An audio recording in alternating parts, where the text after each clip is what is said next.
unfortunately, people with capacity, people that we believe can make a change. So they should avoid distractions. They should make up their minds where they want to So go. jump into the bandwagon of political systems. You have to participate. Join politics. Join YPP. Join whatever.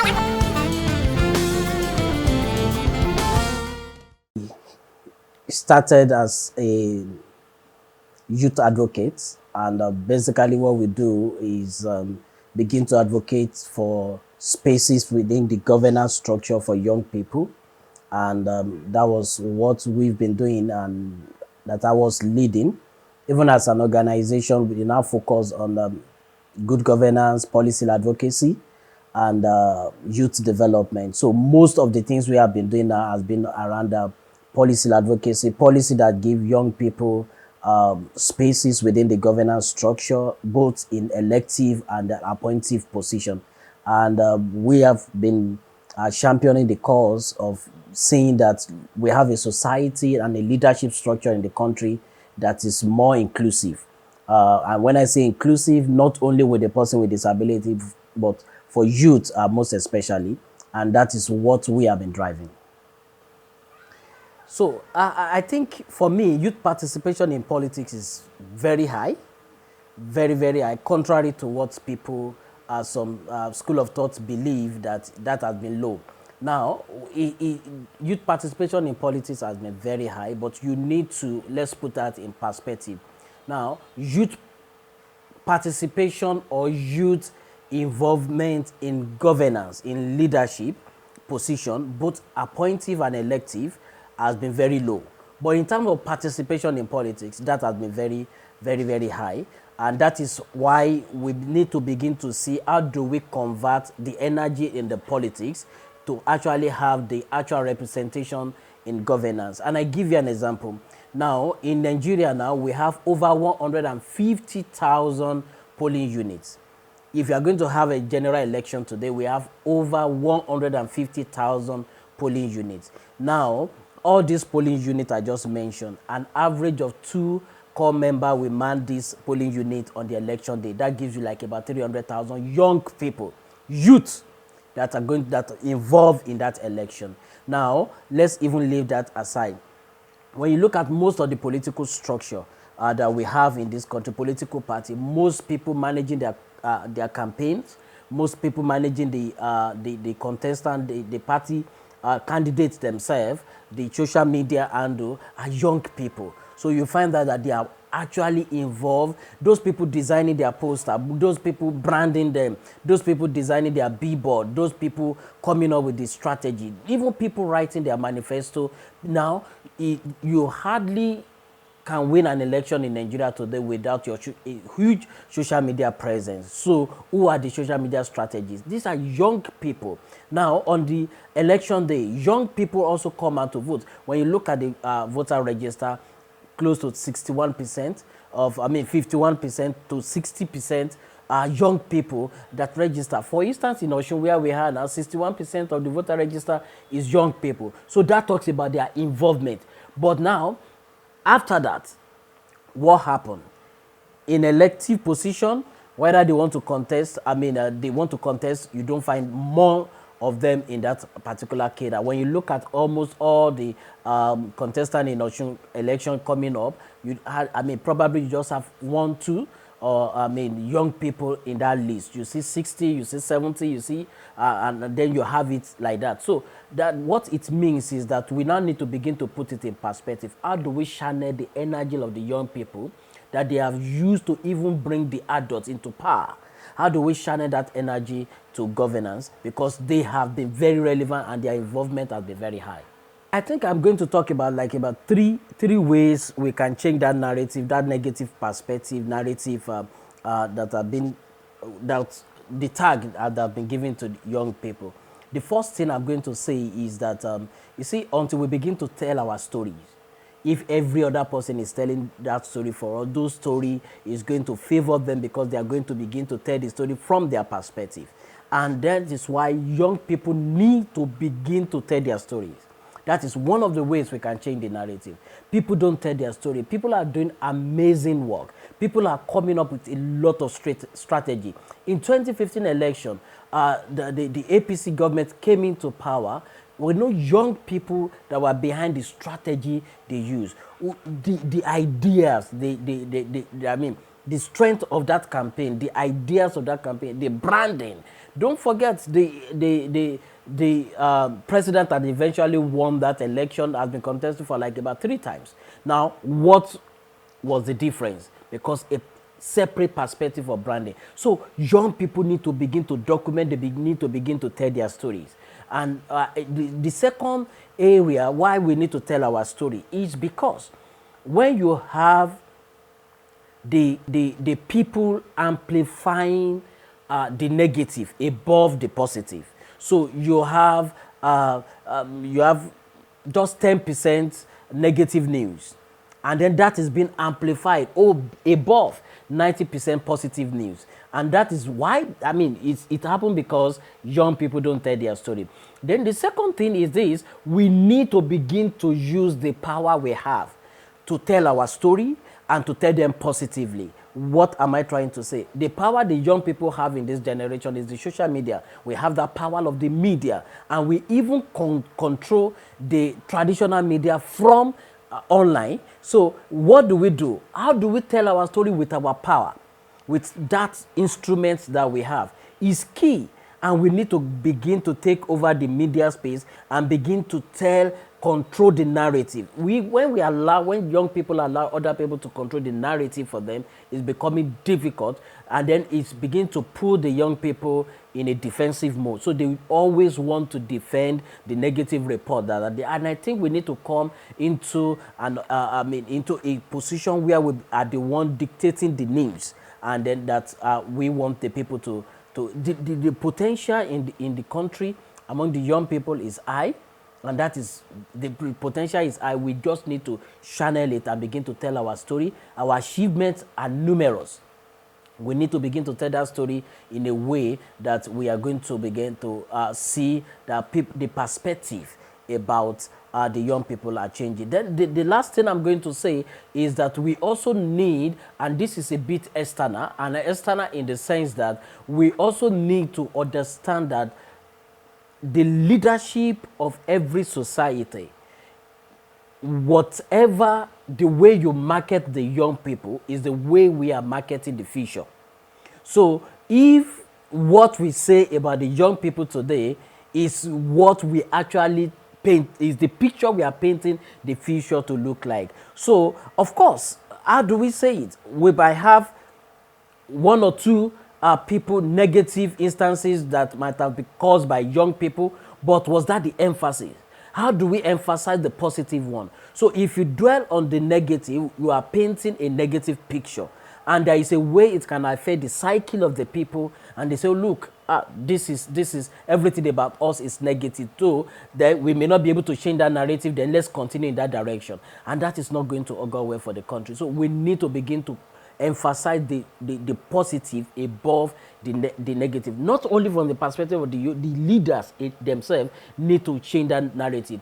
Now, like I said, do we have negative things the young people have done? Yes. Now, the question is, what about the terrible thing the older people have done? So we cannot just shift the blame on the young people. And these are innocent people. Many of these young people we keep talking about today, that we gave negative tax today, are born even between 1999, 1994, that they did not even witness,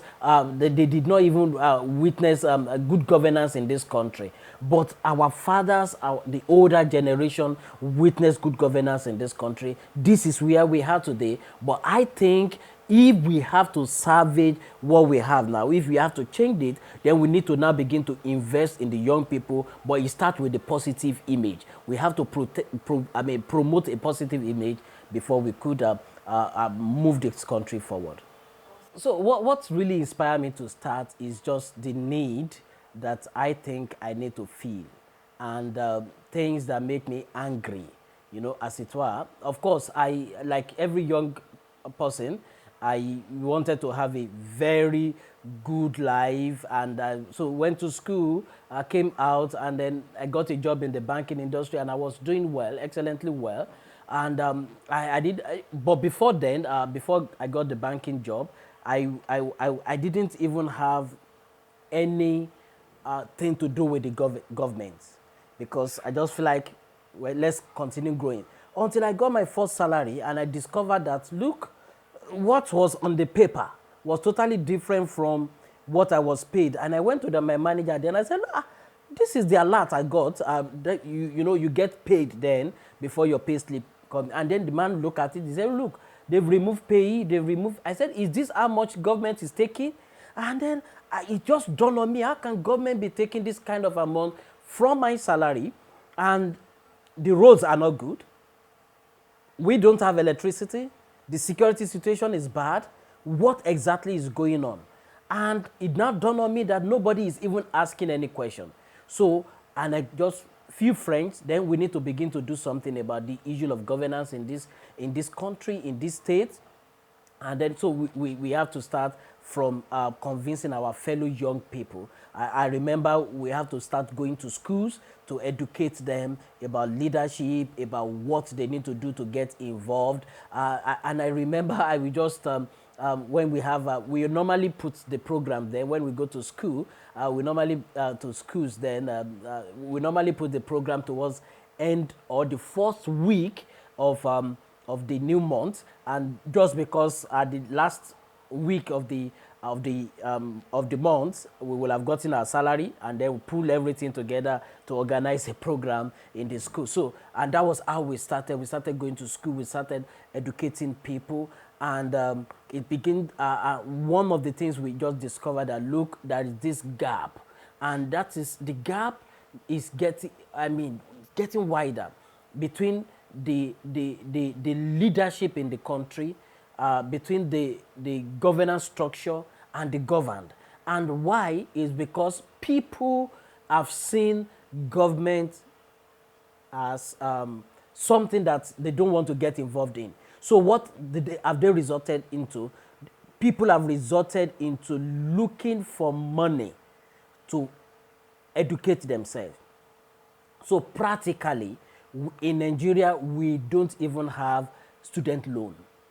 So they have to just go and work and educate themselves. So in terms of security, I mean, I remember the bank I was in then even employ OPC at night to look at, and in our streets too, we contribute to pay the security.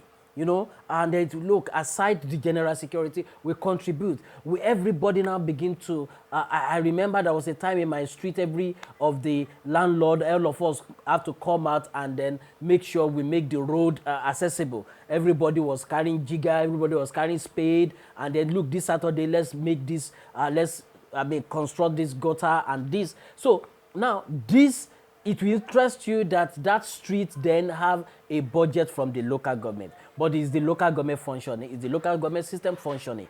No. So what is it? People have now resorted to look. We look at for our water ourselves. We have to buy generator. We have to queue. And then you just feel like, okay, let's provide alternative for ourselves. If the government is not responsible, let's get ourselves responsible. And the gap keep getting wider. Now, our role and what are we doing is just to say, look, let's close this gap. Let's demand accountability. Many of us are paying our tax, and directly or indirectly, you have a bank account, you still find out that either VAT and all those are still removed from you. And then how do we now live without accountability? And that is why I think we started and then started educating the young people, and it keeps growing. And then we have to put structure into it, and that is why if you look at our registration document today, it's still Kimpact Youth Development Initiative, looking at how do we bring young people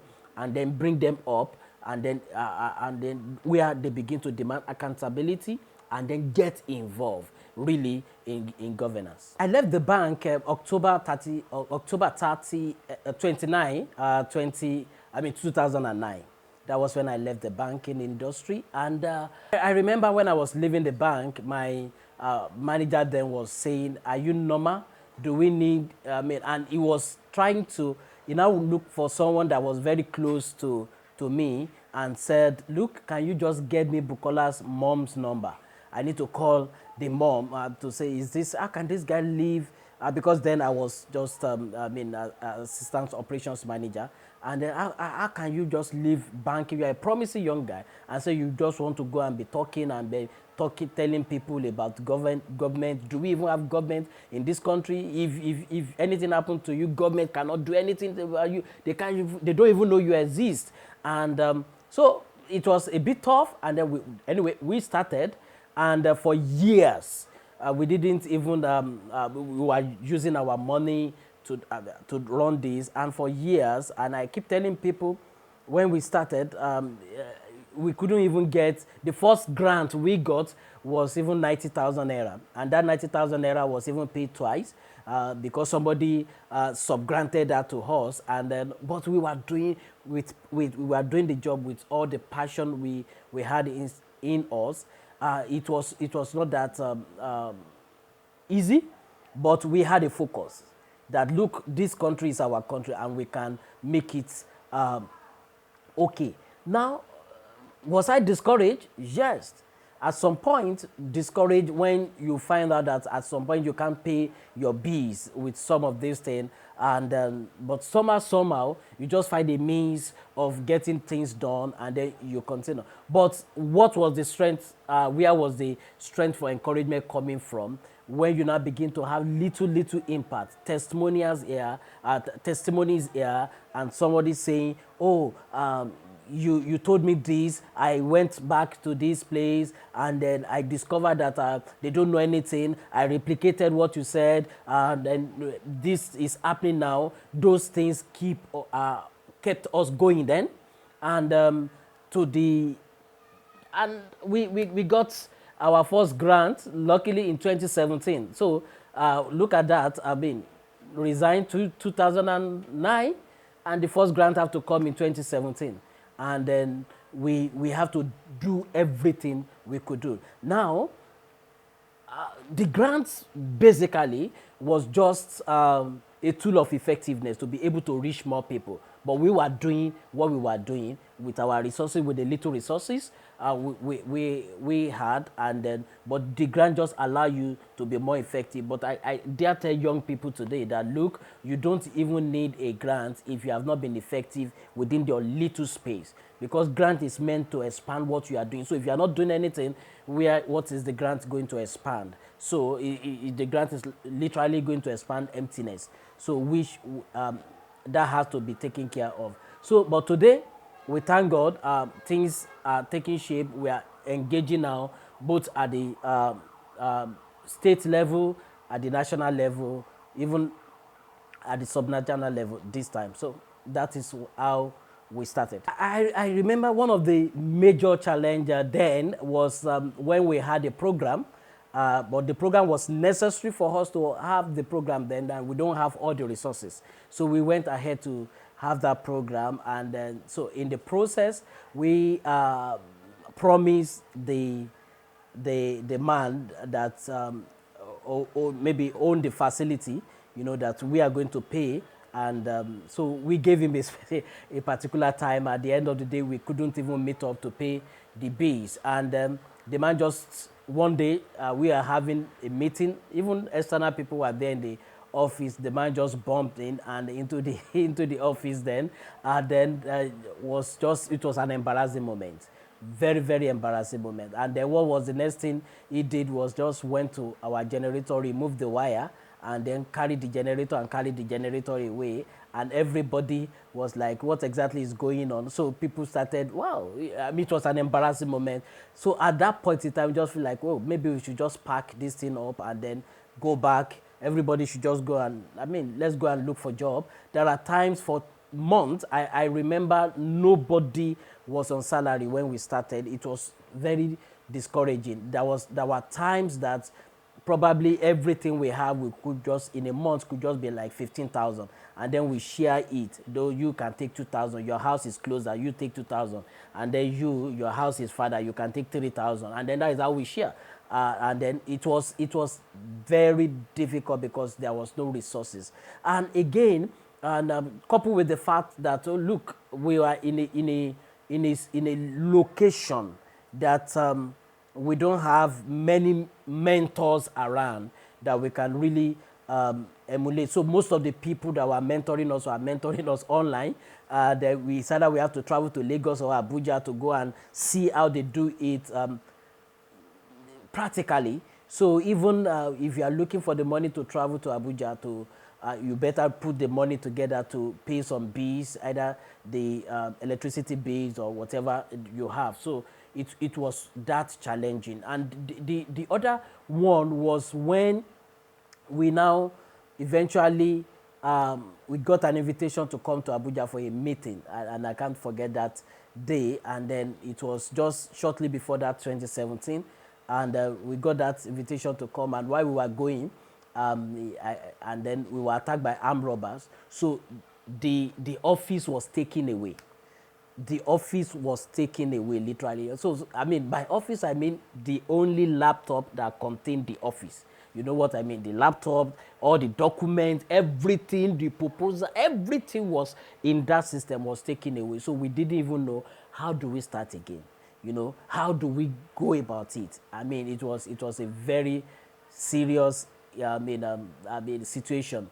It was challenging, but like I said, we just feel like it just looked like the moment some of these things happens and then you want to give up, that is when one or two encouragement will come and say, somebody will just say, wow, they don't even know what you are going through, but getting their test at that time, SMS, that look, you came to our school, that seminar we had, that training you did for us on governance. Now I am the SUG president, and I will need your organization to help us develop our manifesto. And those things were just encouraging at that time when we were about giving up. And again, that was how we keep moving with our little passion.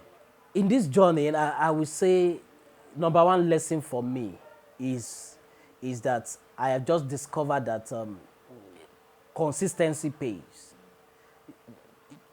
Just be consistent. Yeah, I mean, we don't need to give up.